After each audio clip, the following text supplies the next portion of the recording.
गीता, तुम देखना एक दिन कहीं ऐसा ना कि इन दोनों की चिक चिक में मेरा हार्ट फेल हो जाए और ये लोग फिर रोते रहेंगे अपने बाप के नाम से। पापा, मैंने कुछ नहीं किया है, मुझे मत बोलिए आप। हाँ हाँ, सब कुछ किया धरा तो मेरा है, मैंने किया है। बड़े भैया, आप तो ऐसा बोल रहे हैं जैसे सारा किया धरा मेरा हो, आपकी कुछ भी गलती नहीं है। छोटे हैं तो छोटे की तरह रहिए देवर जी, क्यों अपने बड़े भाई पर इतना दोष जमाते रहते हैं? अरे हर बात की गलती की सजा मेरे पति ही क्यों भुगते? उन्होंने कोई गलती की ही नहीं है। इस बार गलती आपकी है, आपने क्यों खेत में मोटर चालू कर छोड़कर आया? हाँ हाँ बड़ी दीदी, भैया की तो कोई गलती नहीं है, सारी गलती तो मेरे पति की है। और सबसे बड़ी बात, आप बीच में क्यों बोल रही हैं? बात यहाँ भाई भाई के झगड़े की हो रही है तो आपको मुंह मारना जरूरी है क्या? आप शांत नहीं रह सकती? आपको बोलने की जरा भी तमीज नहीं है तो शांत ही रहा करो। हाय राम, देखो तो जरा कैसी कैसी की तरह जुबान चला रही है। इसे शर्म नहीं है? घर की सबसे छोटी सदस्य है ये और अपने जेठ ससुर सास के सामने इस तरह बात कर रही है।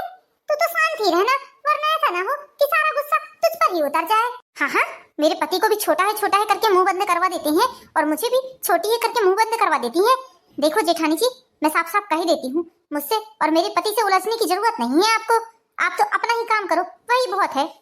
तेरी कुछ ज्यादा ही जुबान चल रही है, अपना मुंह बंद ही रखना, वरना ऐसा तमाचा मारूंगी ना कि 4 चक्कर घूम जाएगी तू। समझ में आई तुझे? तुझे पता नहीं है मैं हूँ कौन? अच्छा तो मार के दिखाओ मुझे, मार के दिखाओ जेठानी जी, आज देख ही लेती हूँ कि आप मुझे कैसे मारती हैं। देख लिया पापा, आपने सुन लिया। आपका छोटा बेटा तो बेटा छोटी बहू तक कैसे सर चढ़कर बात कर रही है। अरे बराबर से आके लड़ाई कर रही है। बताओ जरा, संस्कार नाम की तो चीज ही नहीं है। मम्मी जी पापा जी, मेरी बात का बुरा ना मानना, लेकिन ये सब ना आप लोगों के लाड़ प्यार का नतीजा है। ज्यादा ही छोटा है करके आपने अपने बेटे को सर में चढ़ा लिया। आज उसकी पत्नी भी कितने नखरे बता रही है। देखो जरा, देखो आप लोग, आदमी में तो करनी कुवत है नहीं और बीवी देखो तो चढ़ चढ़ कर लड़ाई कर रही है। हाँ हाँ, आप तो बड़ी सती सावित्री है जैसे, आप तो बड़ी सीधी सादी है, अपना मुंह बंद ही रखती है। ज्यादा जुबान न खुलवा जी भाई। बस करो तुम दोनों, बस मौका ढूंढते रहते हैं लड़ने झगड़ने का। अरे इस घर में बात किस चीज की चल रही है और झगड़ा किस बात का हो रहा है? तुम दोनों घर की बहुएं हो या? जिस दिन से तुम दोनों इस घर में शादी होकर आई हो ना, इस घर को युद्ध का मैदान बना दिया है तुम दोनों ने। अरे तुम दोनों बहू हो, इस घर को सहेज कर रखना चाहिए, प्यार मोहब्बत से रखना चाहिए। और तुम हो तो ऐसा लड़ाई झगड़ा करती हो, सारा मोहल्ला हमारे घर का तमाशा देखता है। मम्मी जी, मेरी कोई गलती नहीं है, मैंने इसे तो कुछ बोला ही नहीं था। मैं तो देवर जी से बात कर रही थी, ये खुद ही बीच में उचट कर आई है। इसका बोलना जरूरी रहता है ना, ये घर की सियानी है। हाँ हाँ, मेरे तो बड़े सींग उगे पड़े हैं आपसे लड़ाई झगड़ा करने का।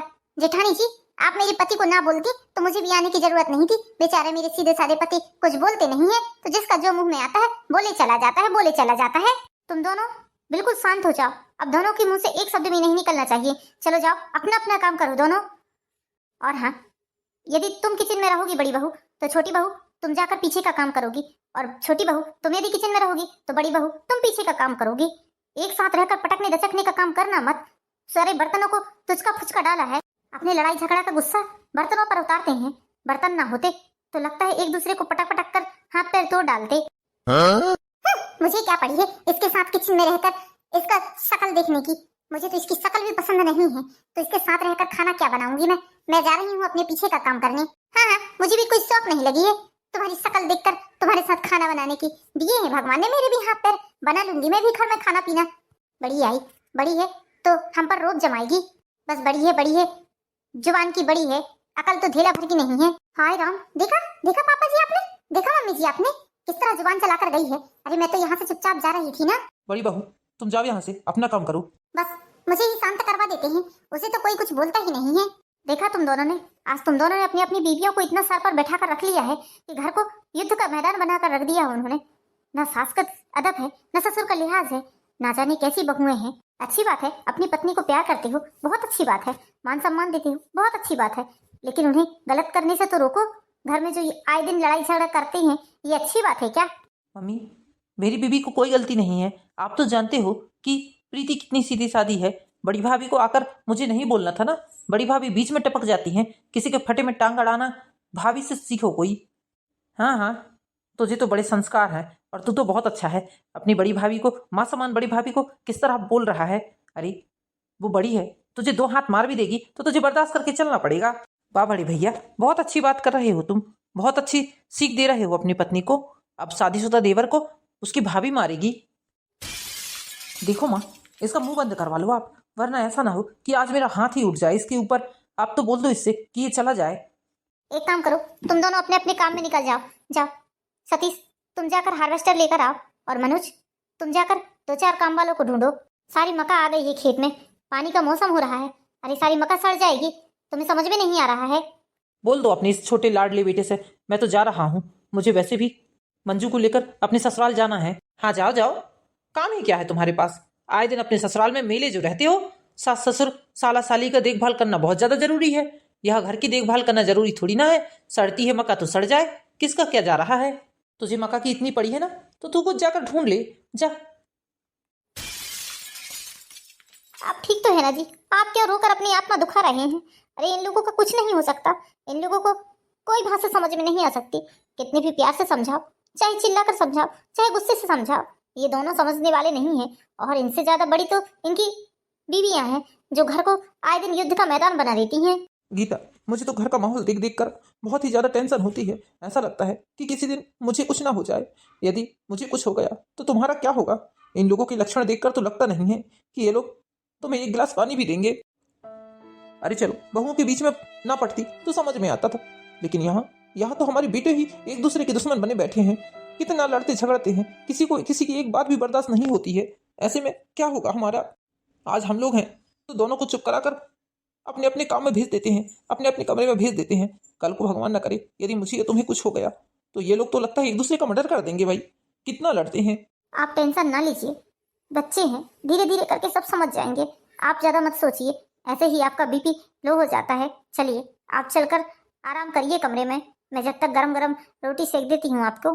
कोई जरूरत नहीं है गीता, मुझे नहीं खाना है रोटी वोटी, बिल्कुल मन नहीं है मेरा। अरे लेकिन बात तो सुनिए जी, बात तो सुनिए, किसी दिन ऐसा ना हो कि ये लोग हम दोनों में से किसी एक की जान ले लें। इस घर का झाड़ू पोछा बर्तन करती रहो, बस इसी में हम लोगों का जीवन खत्म हो जाएगा। अरे बस लोगों का काम ही क्या है इस घर में, खाना पकाना, बर्तन मांजना, हो गया। यहाँ मुझे देखो, सारे दिन काम करती हूँ मैं, सारे दिन काम करती हूँ, सारे घर भर के कपड़े धुलूंगी, झाड़ू करूंगी, पोछा करूंगी। कहने का मतलब क्या है तुम्हारा जीजी, क्या मैं बैठे बैठे खा रही हूँ।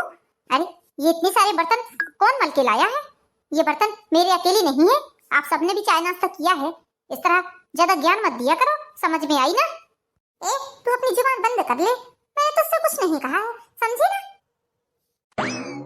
मुझसे नहीं कहा है तो क्या पड़ोस में जाकर बोल रही हो, मेरे सामने बोल रही हो, तुम मुझे ही बोल रही हो ना। कहने का मतलब क्या है तुम्हारा, पैंट पलाचे मारने के लिए बता दो। हाँ तुझे ही बोल रही, जा क्या कर लेगी, क्या करेगी, बोल बता अब क्या करेगी। मैं तो बोलूंगी, एक नहीं 1000 बार बोलूंगी, क्या कर लेगी। ऐसी बात है, अभी बताती हूँ, ठहर जाओ। बाप रे, देखो तो जरा कितनी जोर के बर्तन पटका है इसने, सारी मग्गे तोड़ दी है। ठहर जा, अभी सासू माँ को बुलाकर लाती हूँ, तेरी खटिया खड़ी करवाती हूँ मैं। हाँ बुला लो बुला लो, मैं भी बताती हूँ उन्हें कि तुमने क्या किया है।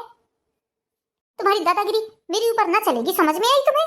अपनी इस तरह से जुबान ना बंद कर ले, वरना देख लेना तेरी खैर नहीं है। वरना क्या करोगी, क्या करोगी, नहीं करूंगी जुबान बंद, क्या कर लोगी बताओ। एक बात कान खोल कर सुन लो, मैं छोटी हूँ तुमसे, इसका मतलब ये नहीं है कि हमेशा तुमसे दबती आऊंगी, तुम मुझे दबाती रहोगी। अरे जेठानी हो, जेठानी की तरह रहो, ज्यादा मेरी सास बनने की जरूरत नहीं है, समझ में आई तुम्हें। तेरे इस हाथ को ना अपने कस में रखना, वरना ऐसा ना हो कि ये हाथ ही टूट जाए। इतनी हिम्मत तुम्हारी, तुम मेरे हाथ को नीचे कर रही हो। ठहर जाओ, अभी बताती हूँ, आज तुम्हारा बंदोबस्त कर ही देती हूँ मैं। ठहर जा, कहाँ जा रही है तू, क्या मेरा बंदोबस्त करेगी, मैं ही तेरा बंदोबस्त कर देती हूँ आज। ये क्या कर रही है भाभी, क्यों उसके बाल खींच रही हैं। छोड़ो छोड़ो प्रीति को। बड़ी बहू ये सब क्या चल रहा है, छोड़ो। देखो देखो मम्मी जी, देखो मुझे मार रही है, मुझे जान से मार देगी ये आपकी बड़ी बहू, ये आपकी बड़ी बहू पागल हो गई है, मुझे जान से मारना चाहती है। अभी तक तो नहीं मारा था, लेकिन आज तुझे जान से ही मार दूंगी, तेरा खेल ही खत्म कर देती हूँ, ना रहेगा बांस ना बजेगी बांसुरी। बड़ी बहू ये क्या तरीका है, छोड़ो उसे, बाल छोड़ो उसके। आपको पता नहीं है मम्मी जी, ये मेरे लिए हथियार लेने जा रही थी, मुझे जान से मारने की कोशिश कर रही थी। अब आप ही बताओ, मैं ऐसी ऐसी ऐसी औरत के साथ क्या करूंगी, बताओ आप ही। पागलों की जैसी बात मत करो बड़ी बहू, आपने देख लिया ना मम्मी जी, कौन किसे मारना चाहता है। ये आपकी बड़ी बहू, ये मुझे मार रही है, मेरे ऊपर हाथ उठा रही है। अब मैं इसके साथ बिल्कुल नहीं रह सकती, बिल्कुल नहीं रह सकती इसके साथ। इस घर में या तो ये रहेगी या तो मैं रहूंगी। सुन लिया पापा आपने? आपकी छोटी बहू ने क्या कहा? इस घर में या तो भाभी रहेगी या तो हम लोग रहेंगे। आप एक काम करो, मुझे और मेरी पत्नी को अलग कर दो। मैं इस घर में बिल्कुल नहीं रह सकता। इस घर में मेरी पत्नी को जान का खतरा है। अरे आपके बड़े बहू बेटे हम दोनों को मार डालेंगे और मारकर सारी प्रॉपर्टी अपने नाम करवा लेंगे। हाँ हाँ देवर जी, गलत तो हम लोग ही हैं। आप और आपकी पत्नी तो बिल्कुल सीधे साधे हैं। आपकी पत्नी गौगंगा है और आप बिल्कुल राजा हरिश्चंद्र हैं। कैसी बात कर रहे हैं ये? अरे जो कुछ हुआ वो आपने नहीं देखा? देखकर ही बोल रहा हूँ भाभी मैं। आप मुझे मत बताओ ज्यादा। किस तरह मेरी बीवी के बाल खींचकर उसे मार रही थी। अरे ऐसे में तो मेरे सुने में आप कभी मेरी बीवी को मार भी सकती हैं, जान से भी मार सकती हैं। गीता अब तो कोई ना कोई निर्णय लेना ही पड़ेगा। इन दोनों की हरकतें देख देख कर तो मुझे ऐसा लगने लगा है कि क्या ही बताऊं। तुम चलो यहाँ से, मुझे तुमसे कुछ जरूरी बात करनी है। पापा जी, मम्मी जी, जो भी बात होगी सारे घर वालों के सामने होगी। आप लोग चोरी छुपे कोई बात नहीं करेंगे। कमरे में जाकर हम लोगों के सामने सारी बात करिए कि आप किसी कितनी प्रॉपर्टी देना चाहते हैं, किसके पास रहना चाहते हैं, किसके पास नहीं रहना चाहते हैं, ज्यादा हिस्सा किसको जाएगा, कम हिस्सा किसको जाएगा, मम्मी जी का हिस्सा किसको जाएगा, पापा जी का हिस्सा किसको आएगा, गहने जेवरों में से ज्यादा जेवर किसके पास रहेगा, और मम्मी जी के जाने के बाद उनका जेवर किसके पास रहेगा। और हाँ पापा जी, आपकी भी तो 2 सोने की मोटी मोटी चेन है ना, वो किसके पास रहेंगी? चुप करो छोटी बहू, ऐसा कुछ भी नहीं हो रहा है। गीता तुम मेरे साथ कमरे में चलो बस। देखा आपने? देखा, ये कल की आई लड़की ये घर का हिस्सा करवा रही है। घर के जेवर जट्टों का हिस्सा करवाने पे तुली हुई है। ये चाहती क्या है ये बताओ? यही संस्कार लेकर आई है इसने? मंजू मैं इस घर का बड़ा बेटा हूँ, इस नाते ज्यादा प्रॉपर्टी लेने का अधिकार मेरा है। हर चीज मुझे एक हिस्सा ज्यादा ही मिलेगी। तुम टेंशन मत लो। तुम टेंशन क्यों ले रही हो? मैं हूं ना।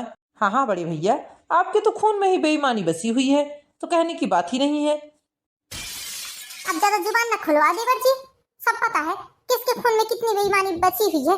अरे वो दिन भूल गए जब पापा जी की लॉकर से आपने ही 10,000 रुपए चोरी किए थे और रंगे हाथों पापा जी ने आपको पकड़ लिया था। ये बात आप भूल गए क्या? बड़े बहू बेटों का घर में ज्यादा हिस्सा रहता है, प्रॉपर्टी में भी ज्यादा हिस्सा रहता है, क्योंकि वो लोग घर वालों की ज्यादा दिन से सेवा कर रहे होते हैं। क्या ये भूल गए आप? हाँ हाँ मम्मी जी, पापा जी के तो आपने दिन रात पैर दबाए हैं और उन्हें झूला झुलाया है, उनका चरण अमृत लिया है आपने, इसलिए तो ऐसी बात कर रही है। बड़ी आई सियानी। तू तो अपना मुंह बंद ही रखना, वरना ऐसा ना हो कि इस बार ये हाथ तेरे गाल पर उठ जाए और 5 उंगली उछल जाए तेरे गाल पर। क्या सोच रही हैं आप? चुपचाप मैं आपके हाथ की मार खा लूंगी? अरे भगवान ने हाथ मुझे भी दिए हैं, भूल जाऊंगी कि आप मेरी कौन थी? वो तो जरा बच गई, नहीं तो अभी डंडा लेकर आ ही रही थी मैं। चल चल, बहुत देखे मैंने तेरे जैसे डंडा लेकर आ रही थी, उसी डंडे से तेरी टांग न तोड़ देती मैं। टांग तोड़ देती। चलो प्रीति यहाँ से। यहाँ खड़े खड़े इन लोगों की शक्ल देखने से कोई मतलब नहीं है। हाँ जाओ जाओ, हम लोग भी मरे नहीं जा रहे हैं तुम्हारी शक्ल देखने के लिए। चलो हट।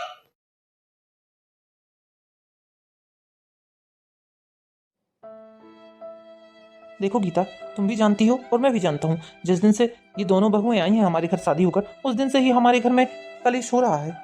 वरना हमारे दोनों बेटे एक दूसरे से कितना प्रेम करते थे, एक दूसरे के बिना रहते नहीं थे, एक दूसरे के लिए जीते मरते थे। और आज दोनों बहुओं ने इतने कान भरे हैं एक दूसरे के प्रति कि आज एक दूसरे के दुश्मन हो गए हैं हमारे बेटे। लेकिन जी ऐसी भी भला क्या दुश्मनी?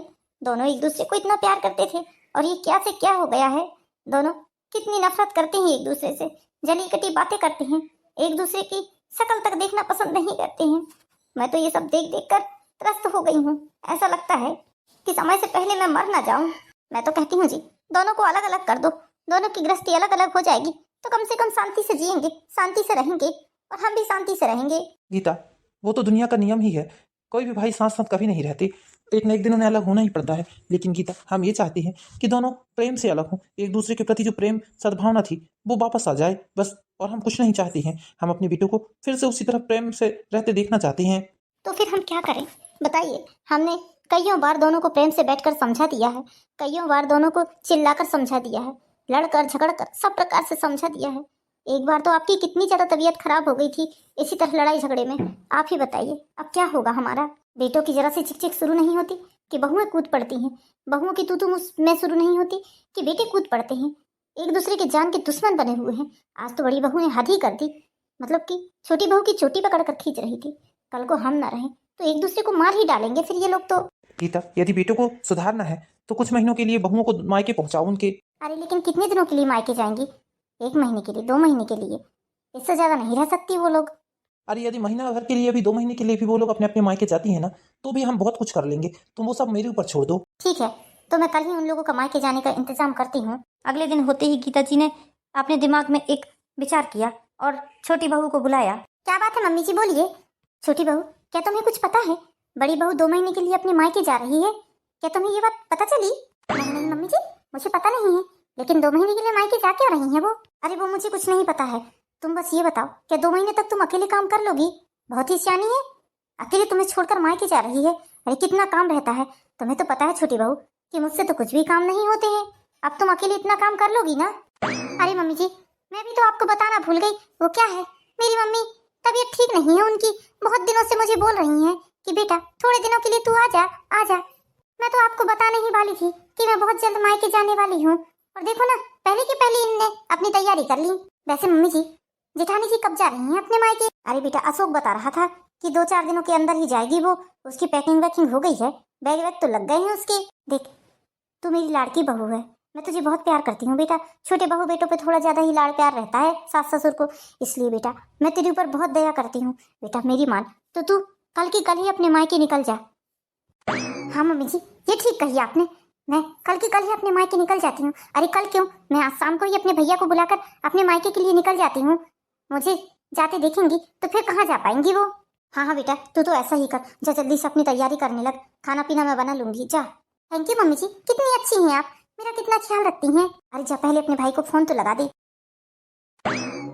बड़ी बहू इधर आओ। हाँ मम्मी जी बोलिए, क्या बात है? बड़ी बहू, शाम को छोटी बहू अपने मायके जा रही है, क्या तुम्हें पता चला? नहीं नहीं मम्मी जी, मायके जा रही है? क्यों जा रही है मम्मी जी?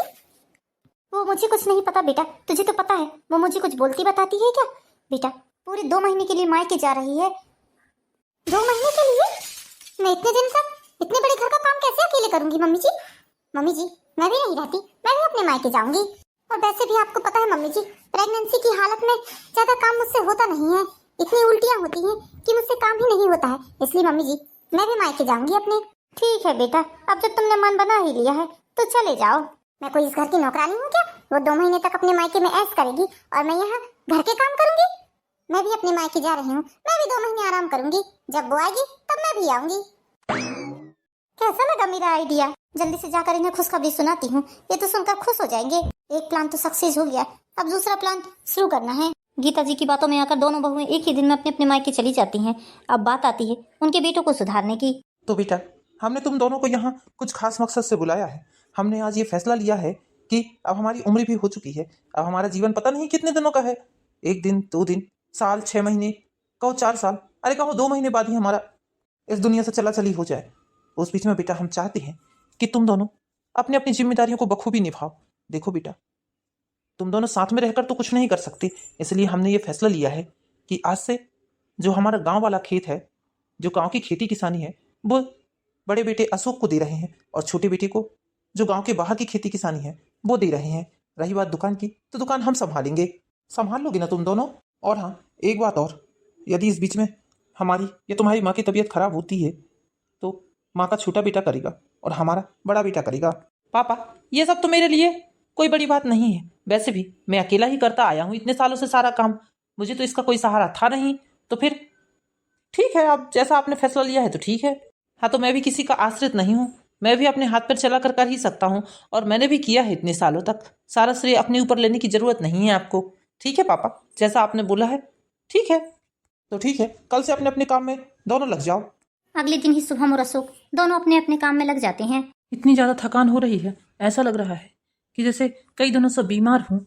इतना काम तो मैंने हमेशा ही किया है खेती किसानी का, लेकिन आज अचानक से ऐसा क्यों लग रहा है, बहुत ही ज़्यादा बीमार जैसा लग रहा है, पता नहीं क्यों। अशोक बेटा, सब्जी कुछ भी नहीं है, जाओ शाम के लिए सब्जी बनानी है, जाकर मार्केट से सब्जी लेकर आ जाओ। अरे माँ, मैं सब्जी नहीं ला पाऊंगा, बहुत ही ज़्यादा थकान हो रही है, एकदम बुखार जैसा आ गया है। माँ, मैं तो हमेशा से ही खेती किसानी का काम करते आया हूँ, लेकिन आज इतना ज़्यादा बेकार लग रहा है कि मैं आपको क्या ही बताऊं। बेटा बात ऐसी नहीं है, बात ऐसी है कि हमेशा से तुम दोनों भाई एक साथ जाते थे, कोई कुछ काम कर लेता था, कोई कुछ काम कर लेता था, इसलिए तुम लोगों को पता ही नहीं चलता था। तुम्हारी जैसी हालत सतीश की भी है, वो भी ऐसे ही बिस्तर में पड़ा हुआ है। वो तो बोल रहा है कि मम्मी एक आध फीवर की गोली होगी तो दे दो मुझे। बस यही फर्क है बेटा मिलजुल कर काम करने में और अकेले काम करने में। तुम दोनों भाई मिलजुल कर काम करते थे तो तुम दोनों में से किसी को भी पता नहीं चलता था, और आज देखो, आज तुम्हारी भी हालत खराब है और उसकी भी हालत खराब है। ठीक है, तो तुम आराम करो, मैं देखती हूँ जो भी होगा सब्जी में तो वही बना लेती हूँ। अशोक की माँ कहाँ चली गई? अशोक की माँ, क्या बात है? एक ही दिन में दोनों थक गए क्या? दोनों की दोनों नहीं उठे हैं, सुबह के 9 बज गए हैं, कल ही तो गए हैं दोनों खेत में, और आज की आज दोनों बीमार पड़ गए क्या? हाँ जी, रात को तो दोनों को अच्छा नहीं लग रहा था। जब सुबह उठकर मैंने दोनों के कमरे में जाकर देखा तो दोनों को बहुत तेज बुखार है और दोनों सो रहे हैं। अच्छा, फिर कैसा करना है? खेत का काम बाकी पड़ा हुआ है। ऐसा करते हैं, मैं 2-4 काम वालों को भेजकर गांव के खेत और गांव के बाहर के खेत में काम करवा देता हूँ। हाँ जी, करवाना तो पड़ेगा। खेत में सारा मक्का पड़ा हुआ है, पानी का मौसम हो रहा है, पानी आ जाएगा तो सारा मक्का सड़ जाएगा। अब कुछ ना कुछ तो करवाना ही पड़ेगा। जब अशोक अगले दिन जाकर देखेगा तो पूछेगा कि मक्का किसने उठाया है, तो हम बोल देंगे कि सतीश ने जाकर उठा कर लाया है। बिल्कुल ऐसा ही सतीश से भी बोल देंगे, कौन सा उनको पता चल रहा है कि किसने उठाया है। हाँ गीता, ऐसा ही करेंगे। कम से कम एक दूसरे के प्रति जो कड़वाहट है वो तो दूर होगी। ठीक है, दोनों खेतों में काम वालों को भेजकर सारी मक्का को घर बुलवा लीजिए आप तो। सतीश और अशोक के पिताजी ऐसा ही करते हैं, काम वालों को भेजकर दोनों खेतों से मक्का उठवा लेते हैं। जब अगले दिन सतीश और अशोक दोनों का बुखार ठीक होता है तो दोनों अपने अपने खेत जाने की तैयारी करते हैं। जब सामने जाकर देखते हैं, अरे मक्का तो घर भी आ गई। किसने लेकर आया मक्का को? मैं तो बीमार पड़ा हुआ था, इतनी सारी मक्का आ कैसे गई? पापा, मुझे तो बहुत तेज फीवर था, फिर मक्का कौन लेकर आया है?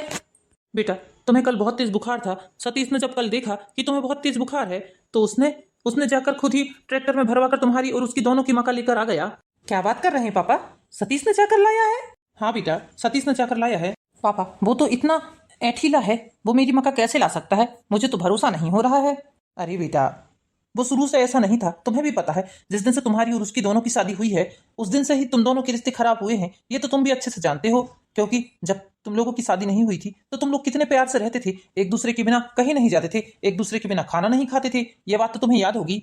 बेटा, भाई भाई का प्यार कभी खत्म नहीं होता है, भले ही थोड़े मनमुटाव हो जाए, लड़ाई झगड़े हो जाए, एक को यदि चोट लगती है तो दूसरे को तकलीफ होती है। बेटा, एक बात याद रखो, हमेशा मिलजुल कर रहने में ही भलाई है। जब तक तुम मिलजुल कर रहोगे दुनिया की कोई ताकत तुम्हें, आज तुम खुद ही सोचो, एक दिन अकेले काम करने क्या गए, तुम्हारी इतनी ज्यादा तबीयत खराब हो गई।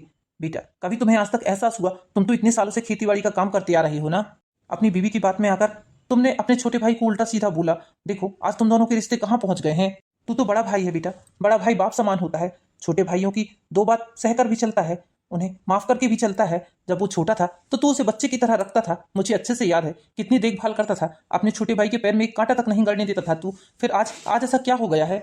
पापा, आप बिल्कुल सही बोल रहे हैं। मैंने अपनी पत्नी की बातों में आकर सतीश को क्या कुछ नहीं कहा। माना कि थोड़ा जिद्दी है, वो थोड़ा शैतान है, लेकिन मैंने उसकी छोटी मोटी बातों को इतना हवा दे दिया कि आज हम लोगों का रिश्ता यहाँ आकर खड़ा हो गया है। पापा, मेरी पत्नी की गलती है तो है, सबसे ज़्यादा मेरी गलती है। सतीश मेरा छोटा भाई है, मैंने उसे कितने लाड़ प्यार से रखा था, और आज पापा, मैं जाकर सतीश से बात करता हूँ। अरे ये मक्का, इतनी सारी मक्का कैसे आ गई? पापा, ये मक्का कौन लेकर आया है? बेटा, मक्का तुम्हारा बड़ा भाई अशोक लेकर आया है। तुम्हारी तबीयत खराब देखी तो उससे रहा नहीं गया। जो बातें अशोक के पिताजी ने अशोक से कही थी, सेम वही बातें अशोक के पिताजी ने सतीश से भी बोली। ये सब बात जानकर सतीश को बड़ा ही दुख हुआ। सतीश ने भी अपने बड़े भाई से माफी मांगने की सोची। मुझे भी माफ कर दे सतीश, मैंने भी तेरे साथ बहुत गलत किया है, बहुत भला बुरा बोला है मेरे भाई। मैं पत्नी की बातों में आकर ना जाने तुझे क्या कुछ बोल दिया। भैया, मेरी पत्नी ने भी मेरी इतने ज़्यादा कान भरे कि सही गलत की पहचान करना ही भूल गया मैं। मुझे भी माफ कर दीजिए भैया आप। लो, यहाँ भारत मिलाप हो रहा है, मुझे मायके पहुँचाकर ये सब चल रहा है यहाँ। तुम यहाँ क्यों आई हो? किसने बुलाया है तुम्हें यहाँ? तुम तो अपने मायके गई हुई थी ना। मुझे क्या मालूम था कि घर में ऐसी ऐसी चालें चली जा रही हैं, वरना मैं क्यों ही जाती मायके। मैं कल की कल ही तुम्हें तलाक दूंगा, क्योंकि ऐसी कलेसी औरतों का हमारे घर में होने का कोई महत्व नहीं है। तुम चली जाओ अपने मायके वापस, और दोबारा यहाँ कदम मत रखना। बहुत कान भर लिए तुमने मेरे, बहुत मेरे भाई के प्रति मुझे भड़का दिया तुमने, बहुत हमारे घर में फूट डलवा दी, कलेश कर लिया। क्या आप मुझे तलाक दोगे? नहीं नहीं, मैं आपके बिना नहीं रह सकती। आप जो बोलोगे, जैसा बोलोगे, मैं वैसा ही करूंगी। अपनी जुबान से एक शब्द भी नहीं निकालूंगी, शांति से इस घर में रहूंगी। ठीक है, यदि तुम्हें इस घर में रहना है तो हमारे घर में किसी प्रकार का कोई लड़ाई झगड़ा, कोई कलेश नहीं होना चाहिए, तो ही मैं तुम्हें अपनाऊंगा, वरना तुम्हारी जैसी औरत की कोई जरूरत नहीं है इस घर में। हाँ हाँ, आप जैसा कहोगे मैं वैसा ही करूंगी। मैं एक संस्कारी बहू बनकर दिखाऊंगी और कभी भी प्रीति से लड़ाई नहीं करूंगी। जैसा अशोक ने अपनी पत्नी को समझाया, वैसे ही सतीश ने भी अपनी पत्नी को समझाया। दोनों को सीख लग गई। अब तो दोनों बहुएं घर में बहुत अच्छे से रहने लगी। दोनों बहुओं ने घर में एकदम शांति ला दी। सारे मोहल्ले में अब दोनों बहुओं की तारीफ होने लगी। अब गीता जी और उनके पति जी भी बहुत सुकून से रहने लगे। दोनों भाई मिल मिल कर रहने लगे। दोनों देवरानी जिठानियों में भी प्रेम होने लगा। तो दोस्तों, कैसी लगी आपको कहानी? कहानी पसंद आई हो तो चैनल को सब्सक्राइब कीजिए, वीडियो को लाइक कीजिए। मिलते हैं नेक्स्ट वीडियो में दोस्तों, जब तक के लिए बाय बाय।